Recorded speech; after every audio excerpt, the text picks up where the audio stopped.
the Gwynny haters out there and why it may make things worse.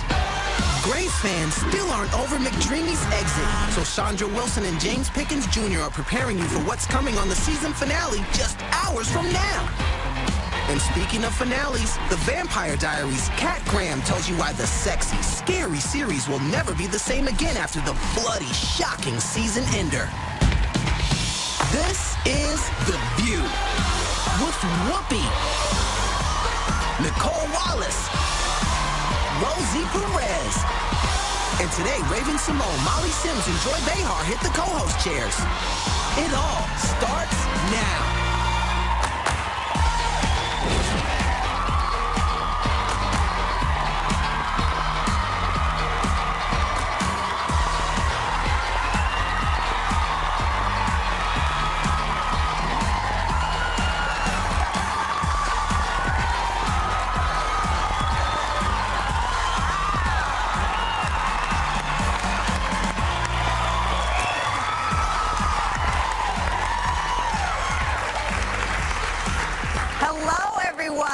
Welcome to The View.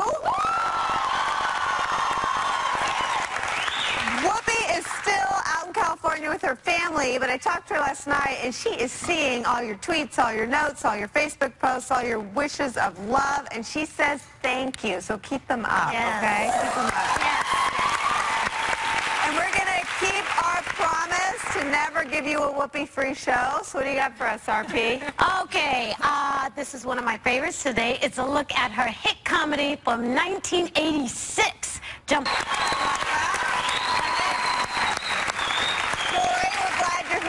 You've been to one of my favorite states lately, Iowa. I was in Iowa, yeah. Good people, right? Yeah, very good people, very nice people. I love the Midwest, I do. But I was looking for Ted Cruz there because that's where, you know, they all hang out, you know. And he wasn't there. Then I looked under a rock, there he was. He probably heard you were there. He was hiding under Chris Christie.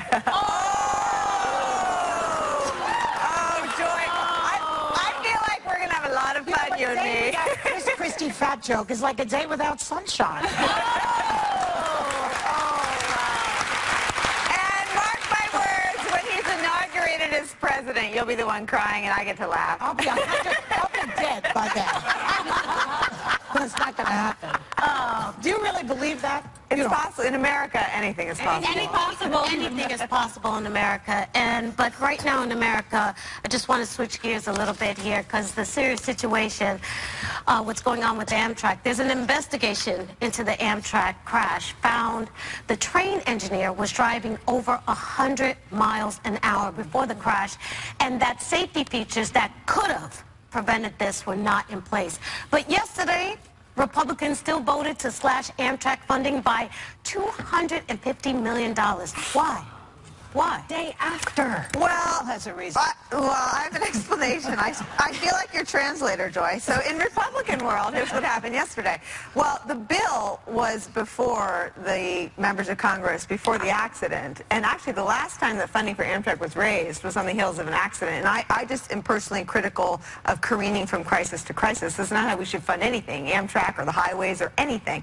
But the bill that came up yesterday, the other side of that is that Democrats were using a tragedy to try to push through a bill. Should Amtrak be sufficiently funded? I ride that train. My husband rides that train. My kid has been on that train. Yeah. Hell yes.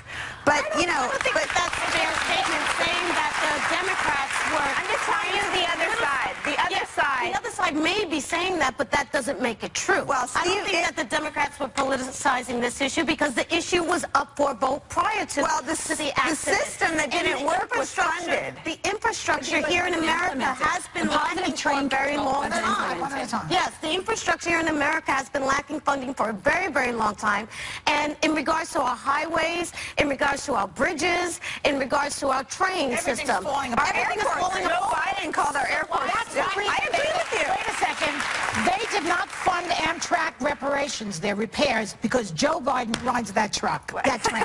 That's my theory. Here's my issue. Why is it still a human behind the wheels of a machine That's that the whole big? thing. Like, we need something. I know it will put people out of jobs, but at the same time, this is a machine that can be run. They have it. It's called positive train control, and it hasn't been implemented on all the trains, which could have prevented this from happening. You mean a robot? I'm talking about a robot. No, I'm talking about somebody in a building going like this for the train. Slows it down at the curve. But this goes back to the funny one. That system is funded. So it also, you know, one of the other, listen, I ride Amtrak. I wish they'd pour money into it so every train was safe. But the argument in Washington is about how inefficient Amtrak is, and that's just a fact. Yeah, but we still have to ride it. While they're worried about how Part inefficient of countries' train systems are doing well. How come we can't step up to the plate? Especially in Asia, in regards to Japan's and China. It's crazy.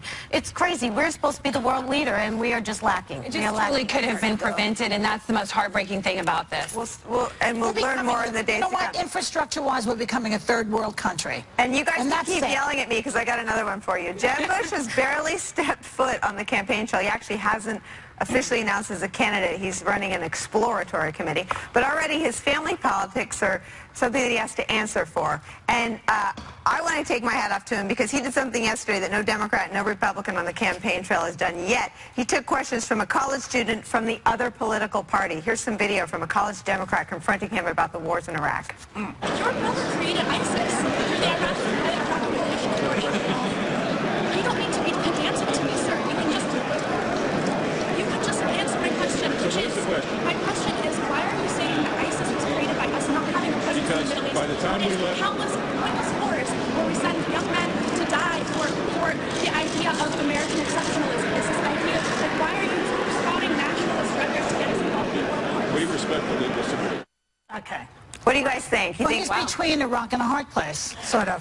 But because he has loyalty to his, how shall we put this, intellectually challenged brother. oh my God.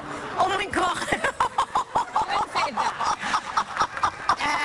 And what's the correct answer to, if you had the information about Iraq that now, if you had it then, would you have made the same decision that your brother made? The answer is no. That's the answer. No American believes in that war. Why are they pretending that it was okay to have that war? Well, let me wars that people don't want to be a part of. But that one in particular created so much unrest in the Middle East. I'm sorry. Go ahead, Ray. I said there's been so many wars that I've witnessed and seen in the history books that Americans don't want to be a part of, but still the government goes forth and does it. It's money issues, it's personal connections. Just from my outside, I feel like it's not to benefit us all the time. It's to raise our bank accounts in the government and other That's things. right. But I don't think that Jeb could have answered the question. He's not his brother. It's like you said, he's stuck between his loyalty to his family, which he really backs, and what would he have done? I don't know what we have done. Maybe he's going to be president, and we're going to find out. But I understand what you're both saying about him being in regards to him defending his brother. But if you are running for the president of the United States, and he says he's not officially, but yesterday he kind of slipped up and said he was, and then he said, well, I kind of slipped up. yeah, you know, but what I'm saying is you do have to answer these hard questions. And you do have to be answer the question. He wasn't not president. Well, the thing is that they're asking Hillary about Bill Clinton. Why can't they ask Jeb Bush about his brother? She's not answering. That's not the point, whether she answers it or not. The point is those questions can be asked. Whether he answers them or not is another issue. The answers about Bill Clinton are positive. We had a great country with the time that he was in charge. When his brother was in charge, it was a mess.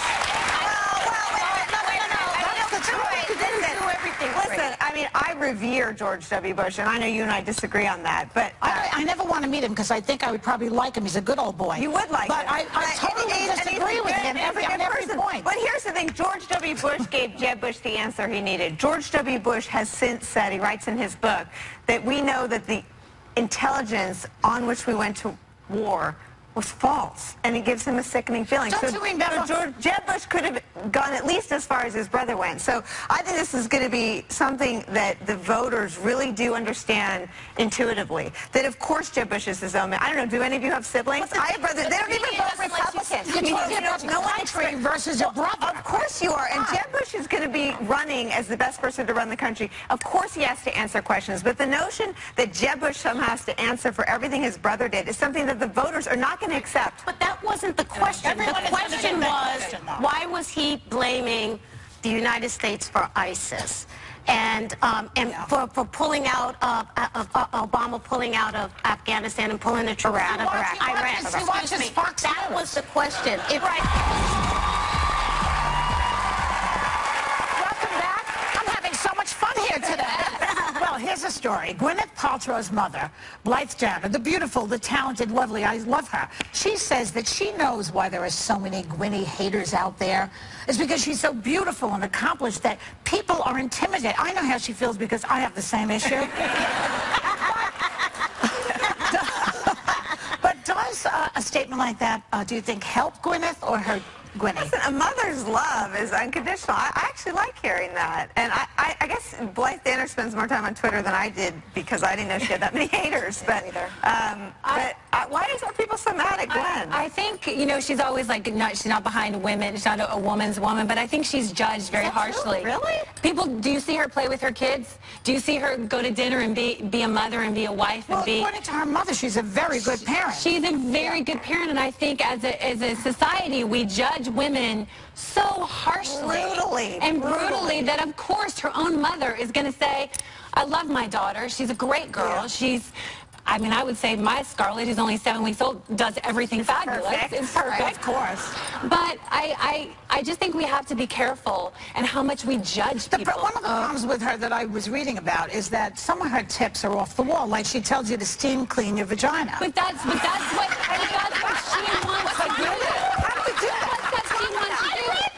And a special with iron steamer? How do you do that? She's talking about iron steamer. But I think she's judged.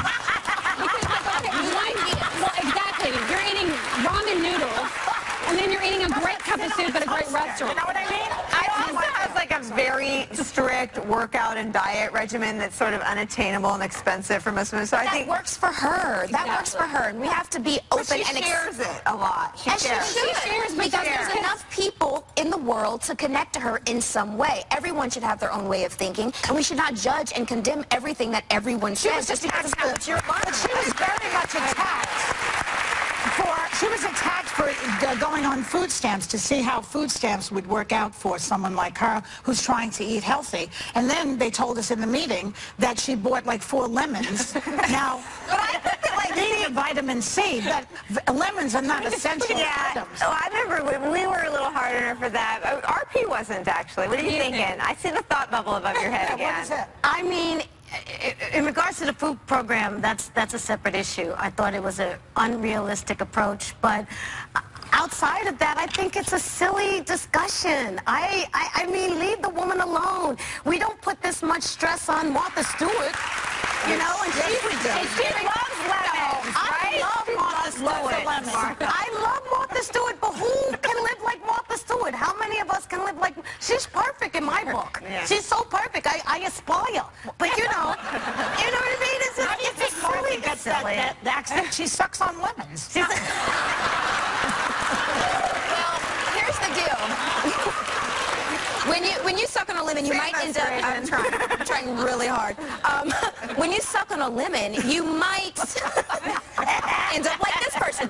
Who can forget Charlie Sheen's epic battle against 2.5 men? Winning! But after all, that craziness here, now this is what he's saying. All right, take a look.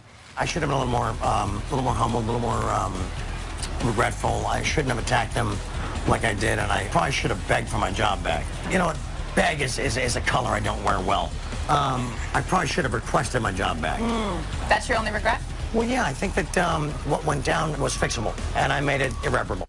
I love him. I mean, it's awesome. I mean, not that you've ever melted down to this degree, but have you guys ever, well, I've melted down really bad. Have you guys ever did something that you were saying, oh, I shouldn't have done that. What was I thinking? Well, isn't he the guy guy that did all the cocaine and had all the hookers at the hotel? I mean, wasn't No he? comment. It was spiraling, but I love seeing that. We weren't in the room. We weren't in the room with And he him. said really bad things. But to I his love the boss. humility and the gratitude that he actually showed. I mean, he had a wonderful ride, something that as an actor I would kill to have, to work with amazing people and to have that long ride of being You'd on. never end up in a hotel room with hookers and cocaine. Exactly, but he did it to himself. He was self-sabotaging himself. Don't you agree? And you also don't really know what was going on. Again, the media only portraying on in page 6. Well, did you read his diary?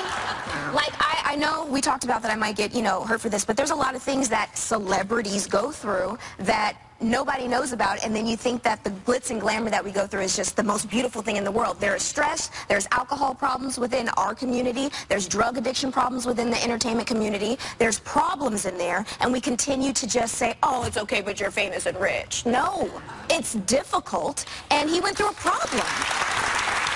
Well, I guess, but he's also like a gazillion. Wasn't that his daddy who was here this week? Who's the mighty? I mean, this is the guy who had life by the you-know-whats and totally blew it, and I have no sympathy for him. Doesn't he have another show, Anger Management? He does. Yeah. Oh, that sounds like a good show for him. Yeah, but he had that. Is it still on the air? I don't know. See, they recycle a lot of drug addicted Right. They never get celebrities. fired. They just change networks. Yeah. You know? Well, the question was, did any of us ever regret something we've done on the job? It wasn't my official job, but I was a soul-trained dancer. And This girl has got the cutest figure. Cute is the wrong word. and I lived in regret for years that I got in an argument with Don Cornelius, the late, great, God rest his soul, Don Cornelius, because he told me to stop humping on Keith Sweat. I was like, I'm not humping on him, he's humping on me. We get into on what? Keith Sweat. And he's a recording artist. He's a singer from the 80s and 90s. I'm still working on Frank Sinatra. What had happened was that he basically asked me to leave the studio, and I got in an argument with him, and he grabbed me by the arm, and I took a two-piece Kentucky Fried Chicken lunchbox, and I hit him, and a greasy leg hit him in the forehead. You did in the face. I did. No, it was a chicken wing. It hit him in the forehead, and I was in that second, I totally regretted my actions. I went in my car, I cried like a bitch, and I just wish, and I always regret that moment. I said, oh, I wish I could have controlled my temper. Rosie, were you dancing with a box of chicken? No. We are going to start the Rosie Perez for President campaign in the break, but we will be right back with more Hot Topics.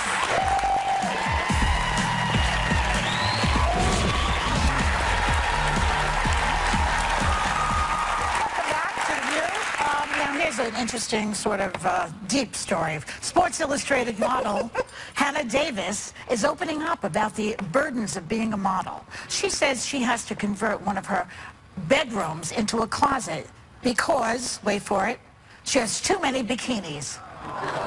She's like the Imelda Marcos of bathing suits. Molly, I know that models have problems, but this is deeper than usual. I mean, how many hangers do you need for your strings? I mean, these are deep, deep problems, you know? It's like, what? She said she has 200 bikinis. She probably does have 200 bikinis, but gives them away. Yeah. Doesn't she date Derek Jeter? She does date Derek Jeter. Maybe he's mad about all the bikinis. Maybe like he in wants his to like closet have or her in them all. But it's like, you come hang on. your bikinis? Yeah, who hangs their bikinis? Maybe models. Bikinis. Well, you have to if you have that many because they'd be in just a big pile. You wouldn't know where the top and the bottom Okay, so I have to be honest with you. Crazy. I have to be honest with you. When I went to go buy another house, I made sure I had an extra bedroom because I needed to turn one of my bedrooms into a closet because I had too many shoes, too many stuff. Because again, in the industry, you get stuff. Those are important things. Shoes and I mean shoes and clothes. But not bikinis. You were talking about why no one feels sorry for famous people when they have drug addictions. It's because they have bedrooms for their clothes. But keep going. Sorry. Okay. Then let me say all the CEO wives who go and have people that buy them clothes and don't have to go shopping themselves. It's everywhere in a higher bracket of whatever. It's the elite. But I just love that she was complaining about it. I mean, seriously, you're complaining Yeah, about I mean, and she's so little. Like, they can't be big, right? Aren't they little? Oh, Hannah's small. They're like She's the tiniest size. Like, they could be little bikinis. So she's short? How do you have a short model? I've never heard of it. You have a short little bikinis. On another note, a California woman was fired from her job at a money transfer firm for disabling her work app that tracked her movement. But she wasn't at work at the time.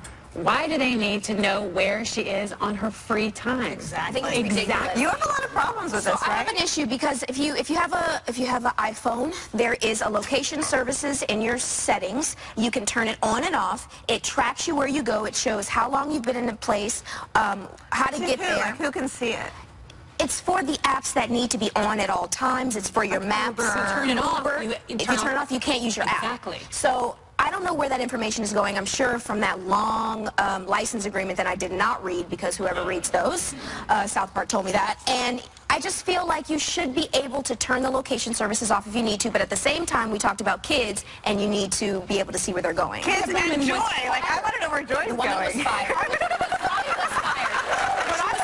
She was fired because she said, I don't want you to know what I'm doing after. She said, I have no problem turning it on when I'm at work. Yeah. But Or on the clock. Or on the clock. But you know, the next step is FaceTime. They can see you steaming your vagina, for example. I don't need them to know what I'm doing. But what if she has sensitive information? What if she has sensitive information? What if that building is like, we're giving you really important information. We need to know where you're going at all Unless times. she works for the CIA, it's not that It should have been in her And they're contract. watching everything It should have been in the anyway. contract. They're watching everything anyway. All right, here's one for you. Johnny Depp is filming a Pirates of the Caribbean sequel in Australia, and he flew his two precious little dogs in on a private jet. But authorities have seized the animals because they didn't pass through customs, and says if he doesn't come and get them, they're going to put them down. Free Johnny Depp's dogs. That's awful. You have to follow the rules, Johnny Depp. You need to go into Then quarantine, get your boo. private jet and fly them back. They didn't want to be in the Caribbean. Pistol and boo. But the issue of them putting the dogs down, making that threat is just ridiculous. And, you know, the use of Twitter is just so appropriate right now. I think they should put hashtag free Johnny Depp's dog. Right? You know, just... Yes, they should. He should Fly them back. But they should adhere to the rules of the country. But making the threat of killing your dogs, that's a whole different matter. Will they thumbs down on Australia? Leave the dogs out of it. I think they should find Johnny Depp. Find him and give him his dogs. I'll take those Don't kill dogs. the dogs. All right, we will be right back with Chandra Wilson and James Pickens Jr. Don't go away.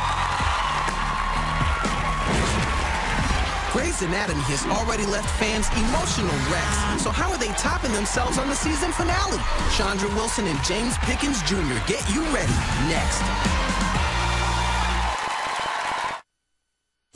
That's it. Good job. Nice coating. And get this one next. Oh, what are you guys doing? We're making sure nothing sticks. Otherwise, we gotta scrub all this stuff off. Huh? What? Nobody thought of this before? What's wrong with people? Dish issues? Not with improved Cascade Platinum. It powers through your toughest starchy messes better than finishes best. Everyone's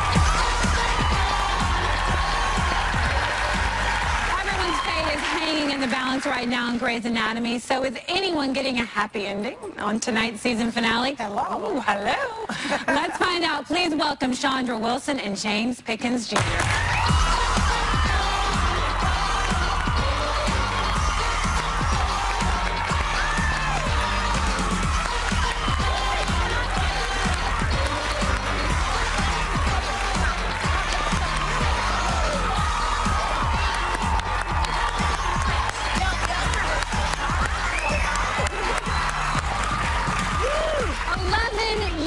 People, 11 years, original cast members. Because of all the fans of the show.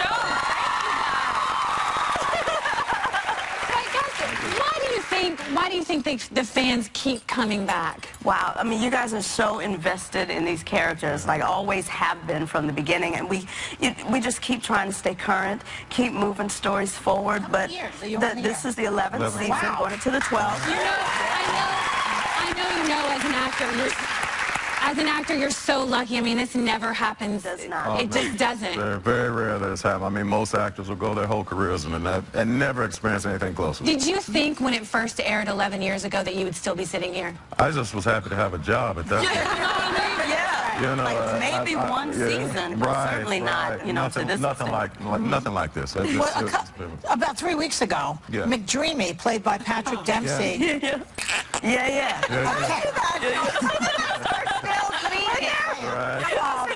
And there was a huge reaction by the fans. So what do you make of that? What do you think about it? I think it's just a testament to how invested the fans, you all, have been in these 11 seasons and how these characters have become part of our lives. You know, our lives as cast members, but also you all as audience and fans. And also, it's a testament to how well he portrayed that character and how well, Absolutely. I was shocked. I couldn't believe it. I'm like, my McDreamy is gone. My McDreamy, I'm still worried about Meredith. I mean, first her mother died. I mean, that's where the viewers are now. I mean, I don't want to freak you guys out, but I really, is Meredith going to be okay? Well, that's what we got to see, right? And we got to watch her go through that journey. I'm going to see if I can find her. She's new. All right. Now, you guys never give us anything, but I'm still going to try. What, you know, the season finales are unbelievable. I usually need like a drink and a sleeping pill afterwards. But can you give us any hints? Am I going to be disappointed? Am I going to be sleeping? Are you ever disappointed? No. Okay, there you go. Okay. Then that's your drink? He never ceases to amaze us. Bailey, though, I have to say, this isn't here, but I have to say vajayjay is a word in my vocabulary. Thanks to Bailey giving birth. Okay. Anyway, we all like vajayjay. We all love it. I have to play this because I know you're not a doctor in real life. I'm not that delusional about acting. But you did soothe one of your fellow actors by singing. Can we play that? Oh, listen, sister, I love my Mr. Man. And I can't tell you why. There ain't no reason why I should love that.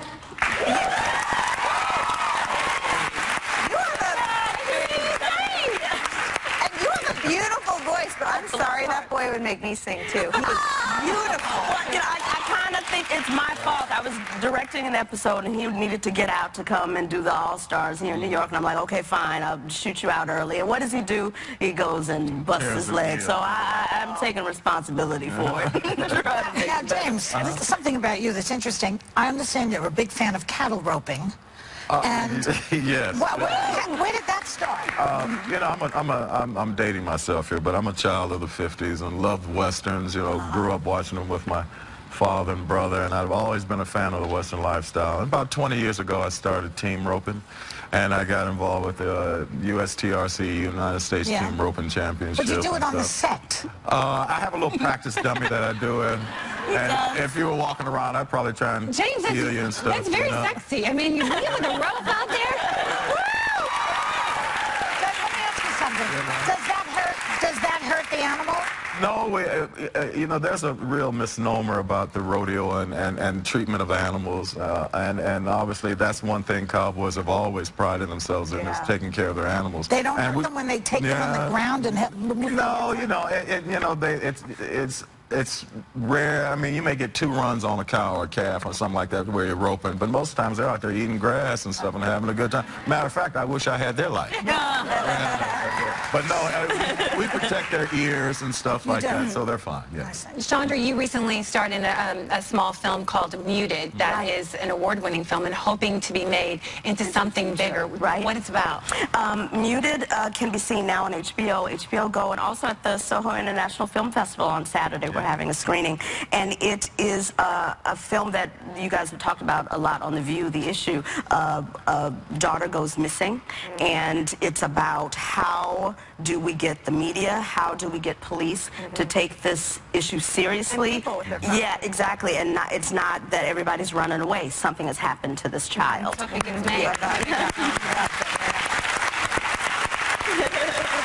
Now, James, you and your wife are celebrating 31 years together, right? 31. And you in all your free time, you've opened a restaurant. restaurant together, and I believe we have some of your offerings here, but can you tell us what kind of food do we serve? It's going to be,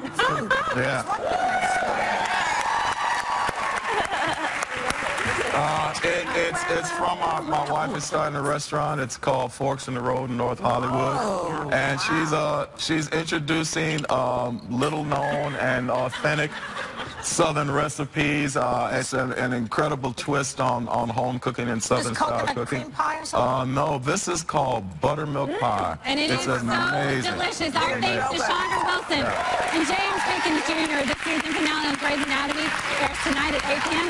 right here on ABC. We'll be right back.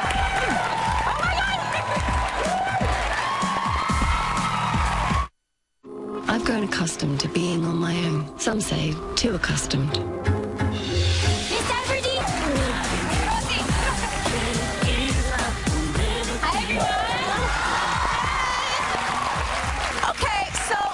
Talk about the Vampire Diaries. You just walked out to your own song called 1991. We jammed out. We jammed out. Yes, that's my new single, 1991. I love it. I graduated in 1991. A little bit about the 90s, Mom. This video is awesome right now. What is it about the 90s that you, I mean, I love the 90s, so I get it, but what is it about the 90s that you love so much? Well, you know, more than the music, more than the fashion, it was such an iconic moment for so many women. I mean, there were women that were doing, it was just such a surge of women empowerment in the 90s. From Toni Braxton. Exactly. So many people. Absolutely. Janet Jackson. So it was a big moment for me. I was a little bit young, so I went into the archives and I was looking at that kind of energy of the 90s and when I was most inspired. I love that you go into the archives in 1991. They're deep in there. They're deep in there. They're deep in there. A little bit. You were killing it in 1991. You were killing it. Oh, I was killing it. Killing it. Oh, well, I don't know about that, but thank you. Yes, you With the chicken upside his head. And you just recently worked with Babyface, right? Well, I'm working with him now. Hi, Kenny. She knows him personally. Kenny. Yeah. Kenny, yes, he's extremely talented, and I'm really excited to be working with him. It's kind of a... Were you intimidated? Surreal. Well, you kind of just stare at him, you know? It's just kind of, he's just so amazing and so talented and so iconic and so brilliant that, yeah, I can't believe I get to work with him. I really am blessed. Okay, so the Vampire Diaries is a huge phenomenon, and for people out there, huge.